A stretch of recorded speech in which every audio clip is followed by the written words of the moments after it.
Biden administration just unveiled its record budget proposal where the government proposes to spend $6 trillion in fiscal 2022. So this is an all-time record as far as how much the U.S. government officially intends to spend. And number one, you always have to keep in mind that all government spending equals taxation. So if the government is going to spend $6 trillion, it needs to deprive the economy of $6 trillion worth of resources one way or another. Sure, there are some tax increases in the budget proposal. I'll get to them a bit later, but those tax increases won't even come close to funding this $6 trillion budget. So most of the money is going to be printed into existence by the Fed, which means instead of paying for all this government with an income tax or some kind of excise tax, the average American is going to get the bill through the inflation tax, meaning the price of everything that you want to buy is going to go up. So you're going to end up buying less stuff because the government took your purchasing power. But another problem with the $6 trillion number is that it's all BS because this is the official spending. But the government spends a lot of money that is not official, right? It's not on budget and it doesn't count. I mean, it counts in that we've got to pay for it as taxpayers, but it doesn't count as far as the government being honest in reporting how much it's going to spend. And one example is natural disasters. There is no line item in the budget for natural disasters because the government says, well, these are just one-off events. They're not recurring. They're extraordinary items. And so we're just not going to account for them because, they're not reoccurring, except they are. Every single year, there is at least one, if not multiple, national disasters in which the government spends emergency bailout money, rescue funds. Yes, it's not exactly the same. I mean, Hurricane Maria, every year we don't have Hurricane Maria because they keep changing the names. But every year we have some hurricane, whether it's Sandy or Hugo or whatever they want to name it. There's a pretty good idea that every hurricane season, somebody's going to get hit. I mean, sometimes 2 or 3 of them or more make landfall in the United States, and the government's going to spend money. And of course, hurricanes aren't the only natural disasters. What about wildfires, right? They seem to be happening every year, these huge wildfires, and the government's got to spend money on those.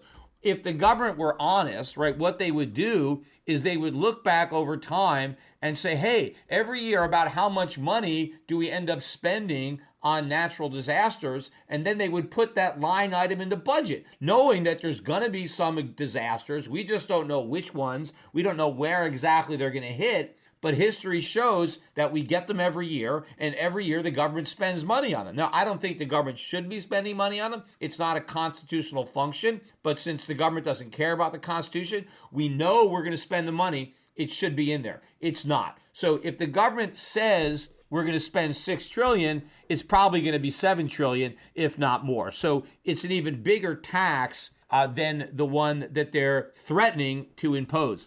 But, another problem, too, that I have with the federal budget is why do we even call it a budget? I don't even think budget is the appropriate term to use to describe what the government is offering up here because it's not a budget. See, what a budget is, think about it the way a family would do a budget. The first thing you do is you figure out how much money you have, right? So in the case of a family, let's say there's a husband and wife and they both have jobs, and let's say their combined salary is $150,000, right? That's what they've got. Well, now they have to figure out a budget for their $150,000. Well, they get a piece of paper. Well, let's look at the things that we need to spend, right? Well, we have rent or we have a mortgage. How much is that? Okay, they put that.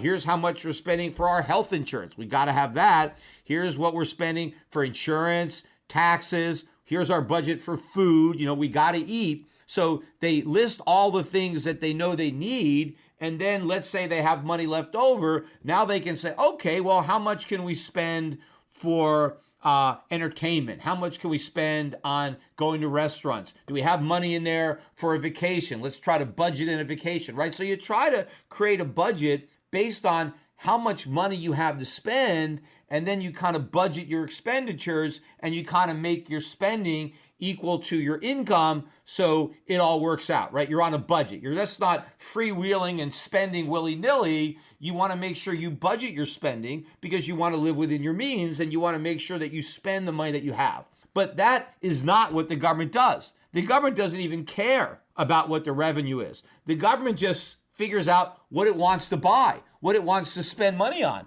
And that's what the budget is. It's just a spending proposal. Here's how much money we're going to spend. The revenues have nothing to do with it. I mean, then they report after the fact, yes, we decided we're going to spend $6 trillion, but we only have $4 trillion in revenue, so that means we're just going to borrow $2 trillion. That is not a budget, right? If a family did that, right, a family would sit back and they would say, okay, what do we want? And after they listed, the must-haves or the things that they need, like their rent and their food and their insurance and taxes, they said, oh, what else do we want? We want to buy a new sports car.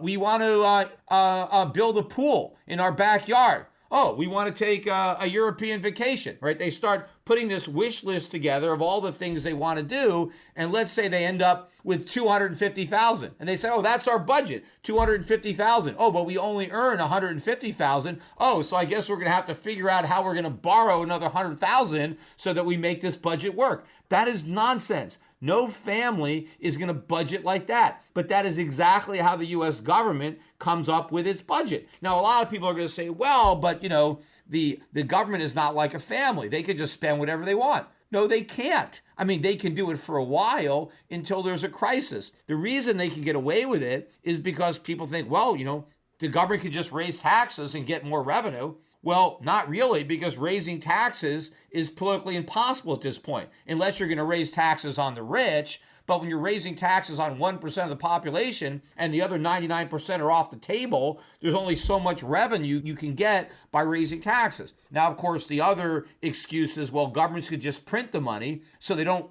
really need a budget. It doesn't matter. Whatever they want to spend, they can just print up the money. Well, that only works until the money they're printing no longer has any value, and we are very close to hitting that point. The Peter Schiff Show.